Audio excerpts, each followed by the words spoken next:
not necessarily what I thought it was going to be, but like I said, I've been kind of going through a transition when it comes to my finances and just my overall living situation and stuff like that. Hey guys, welcome back to my channel. If you're new here, my name is Mishra and I do videos about budgeting and personal finance and a little bit of my debt-free journey, the good and the inevitable bad. So today it's going to be a quick video. I just wanted to give you a little bit of an update on my debt-free journey. Over the last few months, I've been going through a little bit of a transition. And so through that time, I acquired some debt. What I was doing is I was using my credit card for like grocery and gas and stuff like that. And then I would just use the money for my budget and pay that off. But then it got to a point where I was still adding some additional expenses and I kind of wanted to see how much did I really owe outside of that, because I have like my credit card fluctuates throughout the month with like subscriptions and everything. So I decided that I was gonna stop doing that. So then in doing that, in my budget, when I had say like the money for groceries, instead of paying down my card, I just used that money for groceries. So that balance stayed on my card. And so that's kind of what we're dealing with for that. So I am single income. I have 3 kids. So yeah, we're just trying to work through this whole transition. And this month in September is, yesterday actually, I just paid my last utility bill for my old place because I moved a couple months ago, but there was still some residual utilities and stuff that had to be cleared out. So hopefully going forward in October, things will be a lot better when it comes to my budget. Before we get into the debt though, I did want to give a little update on my net worth. So I started tracking my net worth last year, I think in April of 2024. And at that time I had negative $17,000, a negative $17,000 net worth. I had like a couple loans at that time. I did have some retirement savings and that kind of comprised of that. So last month when I did this update in August, my net worth was actually a positive and it was $3,101. So this month in September, so since last month, since I decided to stop paying down my credit card, I did have to add my credit card as a liability for my net worth. But then last month, I also started an emergency fund.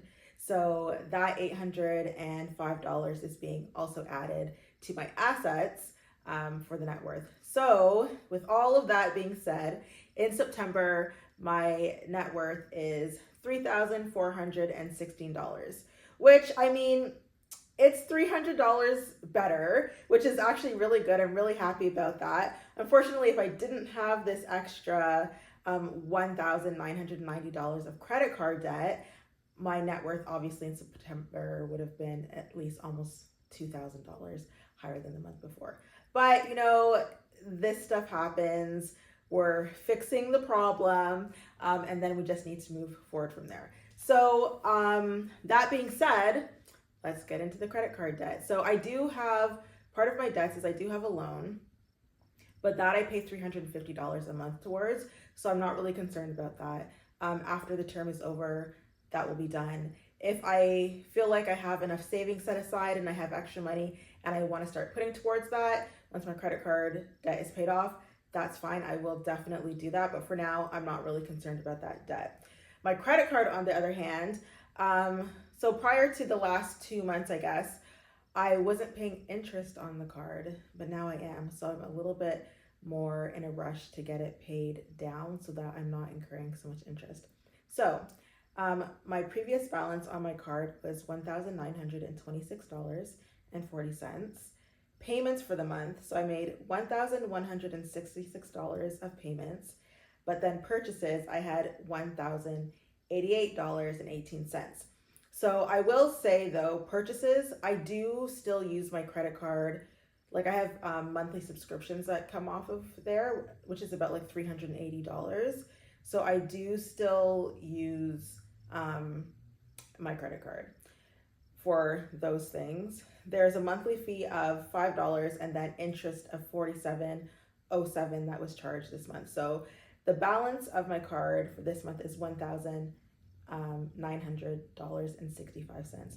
So it is less by like $25. So part of this payment, there was $200 that I had put to actually pay down the card. So most of the other payments were just to cover, like $380 of that payment was to cover subscriptions that I knew had come out. I had done like this kind of like buy now, pay later thing. But I knew that I wanted to pay it off completely this month, even though I had just done it less than a month ago, because I just wanted to clear it out just because of how my cash flow goes, only being paid once per month. But anyway, so I cleared that off. So I knew that those things was just kind of like putting back money that I had spent. But I had put $200 on there to pay down the debt. Now, why isn't the balance $200 less? Great question. So part of that is, number one, I realized that in my budget, I budget $46 for my gym membership, but it comes off my credit card. So I didn't transfer money from my bank account to my credit card to cover that transaction. So that was $45.16. The other part is the interest, the $47. So even though I paid down $200, there was $47 of an interest charge that I obviously, not that I didn't know was going to happen, but that takes away from some of the money that I put down. And then the final thing is, so on my statement date, so the date my statement was going to be generated, I purchased something for $120. So because of that, even though I was going to pay it off after, that's just what registered on my statement date because that's the day that I happened to make the purchase. But that's okay. That makes it less, even though it's going to be paid off. That part is going to be paid off, but it's okay because I want to be consistent. So when I do my numbers, I'm always just going to do them after I get my statement and do them based off my statement to see if I have paid down more than I spent or whatnot, just to have like a consistent day, just because I do have charges and pay off different parts of my credit card throughout the month. But yeah, so $25 less. It's not necessarily what I thought it was going to be, but like I said, I've been kind of going through a transition when it comes to my finances and just my overall living situation and stuff like that. So because of that, I'm not really concerned, but going forward, I do want this to be more significant. Like I don't want it just to go down $25. It would be good if I put the 200 and then I guess factoring in interest, if at least 150 got cleared off the card. So anyways, that was just my quick update. You know, it's just a work in progress and that's okay. We can't always have perfect months, but at least the idea is that you try, right? Like if you have a goal, you do what you can to try and work at that goal. And yeah, so, you know, it is what it is. Anyways, if you like this video, please give it a thumbs up. If you think you would know someone that'd be interested in it, forward it to that person. And if you want to continue just seeing how my journey goes, my debt-free journey and my whole overall personal finance budgeting journey, please subscribe to this video. Anyways, until my next paycheck, bye.